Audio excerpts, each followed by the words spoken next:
அணு ஆயுதங்கள் அணுகுண்டுகள் தயாரிப்பதற்காக ஈரான் பல வருடங்களாக முயன்று கொண்டிருக்கின்றது. ஆனால் அணு ஆயுதம் தயாரிப்பிலே எல்லாம் ஈடுபடவில்லை. எங்களுக்கு தேவையான எரிசக்தியை பெறுவதற்காகத்தான், மின்சாரத்தை பெறுவதற்காகத்தான் இந்தியாவிலே கல்பாக்கம் போன்ற சில இடங்களிலே இருக்கின்றனவே, அப்படி அணு மின் நிலையத்திற்காகத்தான் பயன்படுத்துகின்றோம் என்று ஈரான் சால்ஜாப்பு சொல்லி வந்தது. ஆனால் யாரும் நம்பவில்லை. இது ஒன்றும் புதிதும் இல்லை. அணுகுண்டு தயாரிக்கின்ற எல்லா நாடுகளுமே, இந்தியா உட்பட, இந்தியாவாக இருந்தாலும் சரி, பாகிஸ்தானாக இருந்தாலும் சரி, அணுகுண்டுகளை தயாரிக்கின்றோம் என்றெல்லாம் சொல்லிக் கொண்டிருக்க மாட்டார்கள். அணு மின் நிலையத்திற்காகத்தான் அணு சக்தியை பயன்படுத்துகின்றோம் என்று கூறிக்கொள்வார்கள். ரகசியமாக அணு ஆயுத தயாரிப்பில் ஈடுபடுவார்கள். இது அனைவருக்கும் தெரியும். அப்படித்தான் ஈரானும். ஆனால் ஈரானின் மிகப்பெரிய பிரச்சனை என்னவென்றால், ஈரான் நாட்டினாலே இஸ்ரேலுக்கு மிகப்பெரிய பிரச்சனை என்னவென்றால், ஈரான் இஸ்ரேலை முழுவதுமாக ஒழித்து கட்ட வேண்டும் என்ற ஒரு கொள்கையையே வைத்திருக்கின்றது. அதனால் ஈரான் ஒரு ரோக் ஸ்டேட், அடங்காத பொறுக்கி நாடு என்று அறியப்படுகின்றது. ஆனால் ஈரான் மட்டும்தான் இப்படியா, பாகிஸ்தான் இல்லையா என்கின்ற கேள்வியும் எழுகின்றது. இந்தியாவை அறவே ஒழித்து விடுவது என்று இல்லாவிட்டாலும், இந்தியாவுக்கு மிகப்பெரிய அச்சுறுத்தலாக இருப்பதற்காகவும் மற்றும் அணுகுண்டு பயன்படுத்தி மிகப்பெரிய சேதத்தை விளைவிப்பதற்காகவும் பாகிஸ்தான் அணுகுண்டுகளை தயாரித்திருக்கின்றது. இந்தியாவின் விஷயம் அப்படி அல்ல. இந்த வித்தியாசத்தை நாம் நன்கு கவனிக்க வேண்டும். எனவே பாகிஸ்தானும் ஓர் அடங்கா பொறுக்கி நாடு என்பதிலே எனக்கு எந்த சந்தேகமும் இல்லை. மேலை நாடுகள், குறிப்பாக அமெரிக்கா, இந்த பாகிஸ்தானிடம் அணுகுண்டுகள் இருப்பதை அவ்வளவாக கண்டுகொள்வது இல்லை. பாகிஸ்தானிடம் ஒரு நிலைப்பாடு, ஈரானிடம் இன்னொரு நிலைப்பாடு என்கின்ற வகையிலே நடந்து கொள்கின்றது அமெரிக்கா, மற்ற மேலை நாடுகள் கூட. எனவே ஈரான் இப்படி அணுகுண்டு தயாரிக்கின்ற முயற்சியில் ஈடுபட்டிருப்பதால் இஸ்ரேல் பல வருடங்களாக அவ்வப்போது கூவிக்கொண்டே இருக்கின்றது, எங்களுக்கு ஆபத்து, எங்களுக்கு ஆபத்து என்று. அப்படி இஸ்ரேல் கூவுவதாலும், மேலும் ஈரான் என்கின்ற ஒரு நாடே அடங்காத பொறுக்கி நாடாக இருப்பதாலும், ஈரான் அணுகுண்டு தயாரிக்கக்கூடாது, ஈரானிடம் அணு ஆயுதம் இருக்கக்கூடாது என்பதிலே அமெரிக்கா மிக உறுதியாக இருக்கின்றது. ஆனால் ஈரானோ பிடிவாதமாக இருக்கின்றது. நாங்கள் அணு ஆயுதம் தயாரித்தே தீருவோம் என்று அது பிடிவாதமாக இருக்கின்றது. இதனால் ஈரானுக்கும் மற்ற நாடுகளுக்கும், குறிப்பாக அமெரிக்காவுக்கும் இடையே அவ்வப்போது பேச்சுவார்த்தை நடைபெறும். ஏதோ ஒரு உடன்படிக்கை ஏற்படும், ஏதோ ஒரு சமாதானம் ஏற்படும், ஏதோ நடந்து கொண்டிருக்கும். ஆனால் முழுமையான தீர்வு கிட்டுவதே இல்லை, கிட்டியதே இல்லை.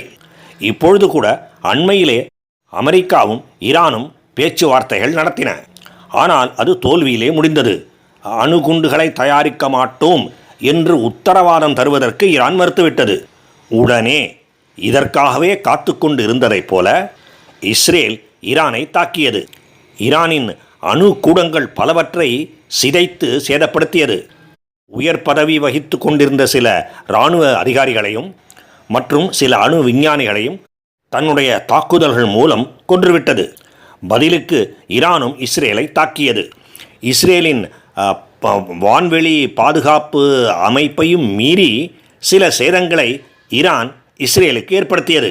எந்த வான்வெளி அமைப்புமே 100% எப்பொழுதும் செயல்படும், நன்றாக செயல்படும் என்று உத்தரவாதம் அளித்துவிட முடியாது. அது இஸ்ரேலுக்கும் பொருந்தும். எனவே ஈரானின் பல ஏவுகணைகள் வானிலேயே இடைமறித்து அழிக்கப்பட்ட போதிலும், அந்த பாதுகாப்பை மீறி ஊடுருவி சென்ற சில ஏவுகணைகள் இஸ்ரேலின் சில இடங்களை தாக்கின, அழித்தன, சேதப்படுத்தின. அந்த தாக்குதலிலே இஸ்ரேல் நாட்டைச் சேர்ந்த சில பொதுமக்களும் கொல்லப்பட்டார்கள். இதனால் இஸ்ரேல் வெகுண்டு எழுந்தது, மறுபடியும் ஈரானை தாக்கியது. இந்த தாக்குதலிலே அணு உலை கூடங்கள் மற்றும் அல்லாமல் எண்ணெய் சுத்திகரிப்பு கூடங்கள், நிலையங்கள், எண்ணெய் கிணறுகள் மற்றும் எண்ணெய் கிடங்குகள் ஆகியவை கூட சேதப்படுத்தப்பட்டன. இந்த தாக்குதல்களிலே எல்லாம் ஈரானின் அணு உலை கூடங்களிலே மற்றும் யுரேனியத்தை செறிவூட்டும் கூடங்களிலே ஒரு கணிசமான பகுதி சேதத்துக்கு உள்ளானது. ஆனால் ஒரு கணிசமான பகுதிதான், முற்றிலுமாக அல்ல. இப்படி இஸ்ரேல் தொடர்ந்து தாக்கியதால் ஈரானும் தொடர்ந்து தாக்கியது. சில நேரங்களிலாவது இஸ்ரேலின் வான்வெளி பாதுகாப்பை ஊடுருவி செல்ல முடியும், அதை தாண்டி செல்ல முடியும் என்கின்ற நம்பிக்கையும் ஈரானுக்கு ஏற்பட்டுவிட்டது. அதனால் அதுவும் மறுபடியும் திருப்பி தாக்கியது. மேலும் போர் தொடங்கிவிட்டது. யூதர்களுக்கு இனிமேலும் கருணை காட்ட முடியாது, உக்கிரமான போர் செய்வோம் என்று ஈரான் அதன் தலைவரான கமெனி திட்டவட்டமாக கூறிவிட்டார்.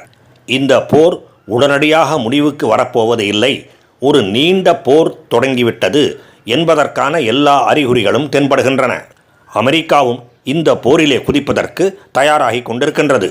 எந்த நேரமும் ஈரானை தாக்குவதற்காக அது தயாராகிவிட்டது.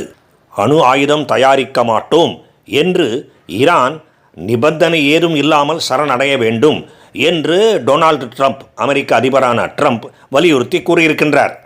ஆனால் ஈரான் இதற்கு இதுவரையிலே செவிசாய்க்கவில்லை. வருவது வரட்டும், பார்த்து விடுவோம் என்கின்ற பாணியிலே அது செயல்படுவதாகத்தான் தோன்றுகின்றது.